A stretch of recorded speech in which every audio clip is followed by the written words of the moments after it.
The autumn wind cut to Montana like a rusty blade, carrying the sharp scent of sage and distant snow. Clara Edison stood at the edge of the Callahan Ranch, her worn carpetbag in one hand, pride in the other. The year was 1878, and a young woman alone had few options, especially on the frontier. She squared her shoulders as Samuel Morse, the weather-beaten foreman, looked her over like he was appraising livestock. "Yes, sir. I heard you needed kitchen help," Clara said, trying to keep her voice steady, though her stomach twisted. 3 days without a proper meal had hollowed her bones. Morse spat tobacco juice into the dirt. "Last girl ran off with a traveling salesman. You planning on staying put?" "I got nowhere else to go," she admitted. The truth burned sharper than the wind.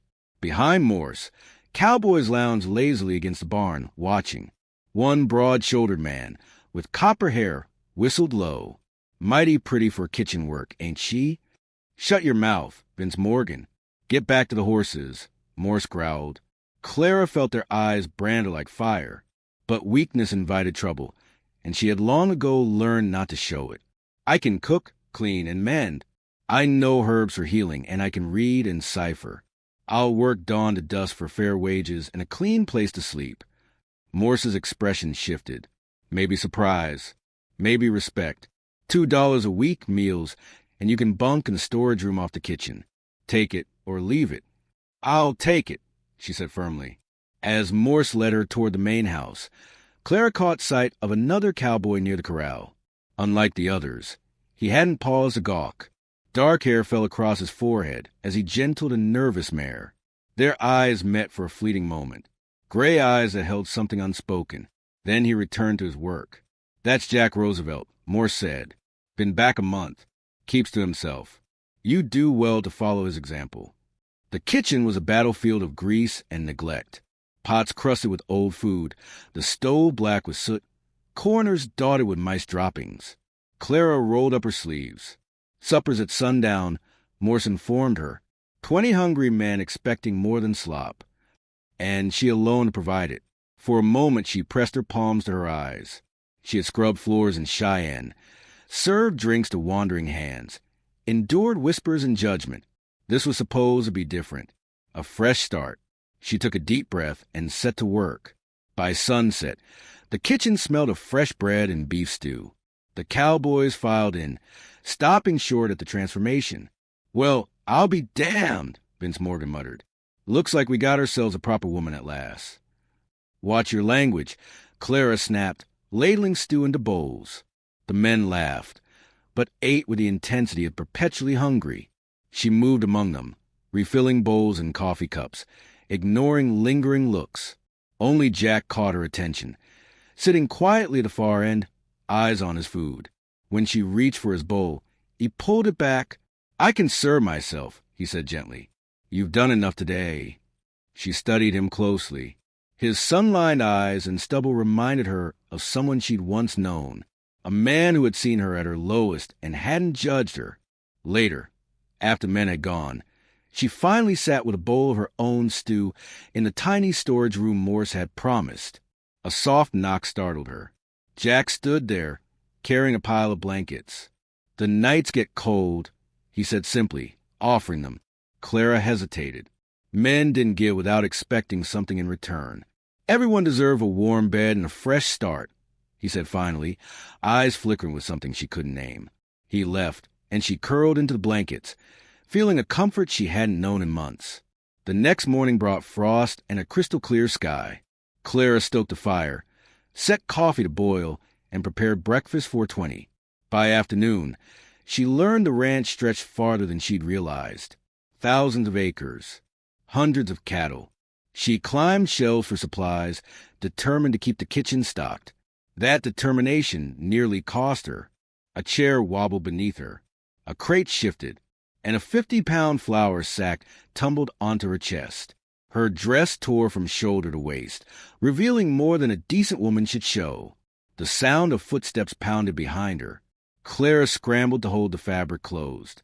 Jack appeared in the doorway, stopping dead. His hands shook as he crossed the room, draping his coat over her shoulders. "Are you hurt?" he asked, voice rougher than intended. My pride, mostly, she said, cheeks burning. Jack's gray eyes met hers, holding concern deeper than desire. He helped her to her feet, careful not to touch him properly, steadying her against the chaos. Vince Morgan's voice cut through the air, crude and mocking. Well, Roosevelt playing hero. How touching! Jack stepped forward, shielding Clara. Step back, Morgan, he said, his voice low, controlled but fierce. The tension in the room crackled. Samuel Morse entered, voice like a gunshot. Morgan, get out. First light. Collect your pay and leave. Vince spat curses, but the men of the ranch closed ranks around Clara. Respect, loyalty, protection.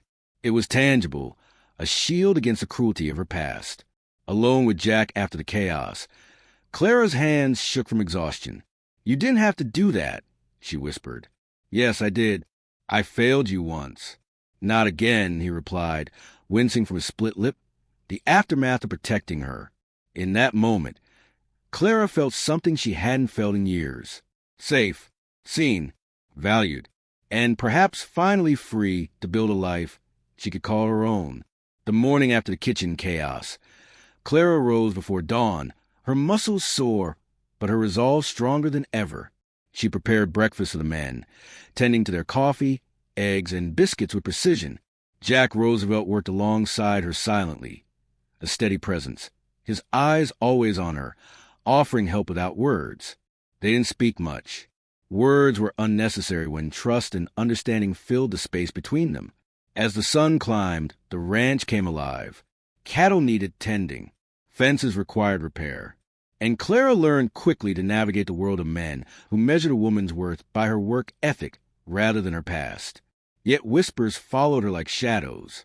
Some cowboys eyed her suspiciously, still skeptical about the girl who had arrived from Cheyenne. Vince Morgan's shadow lingered in memory, his cruel words still threatening her reputation. Clara refused to show fear. She moved with purpose, mending torn shirts, preparing food, and tending to injured livestock. Jack kept close, sometimes offering a hand, sometimes just standing nearby, a silent protector. Their glances were fleeting but meaningful. Every touch, every shared moment of understanding built a bond stronger than the dangers they faced on the frontier. One afternoon, while gathering flour and grain from the storage loft, Clara's dress snagged on a nail again. She stumbled, sending sacks tumbling to the floor. Flour exploded like powdered snow, coating her hair and apron. Before she could react, Jack appeared, hand steady, draping his coat over his shoulders once more. Are you hurt? He asked, eyes scanning her carefully. My pride. Again, she replied, trying to smile through the mess. Jack's gray eyes softened, revealing concern and something deeper, an unspoken need, a protective instinct that made her pulse quicken. He helped her to her feet, steadying her with a hand at her elbow. The rancher's respect for her had grown, but in Jack's gaze she saw admiration and a desire that went beyond mere courtesy. Later that day, Vince Morgan returned, emboldened by rumors of Clara's past and thinking himself clever enough to intimidate her. He approached the kitchen, swagger in his step, eyes sharp. Mrs. Roosevelt, he sneered, heard about the girl who ran the saloons. Clara placed herself between Vince and the kitchen, standing tall, voice steady. You're not welcome here, Mr. Morgan. Jack stepped forward, gray eyes blazing, fists at his side. Leave, or you'll regret it, he warned. Vince laughed, a cruel sound. But the other ranch hands closed ranks behind Clara and Jack. Theodore, William, even Chester, still nursing a burn, stood with them. The look on Vince's face faltered, realizing he was outnumbered. He spat curses but left, muttering threats under his breath. After the tension passed, Clara sank onto a stool, relief washing over her. Jack knelt beside her, rough hands gentle as he brushed flour from her hair. You shouldn't have to face that alone, he said quietly.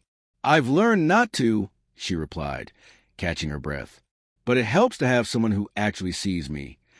Jack's hand found hers, thumb tracing gentle circles.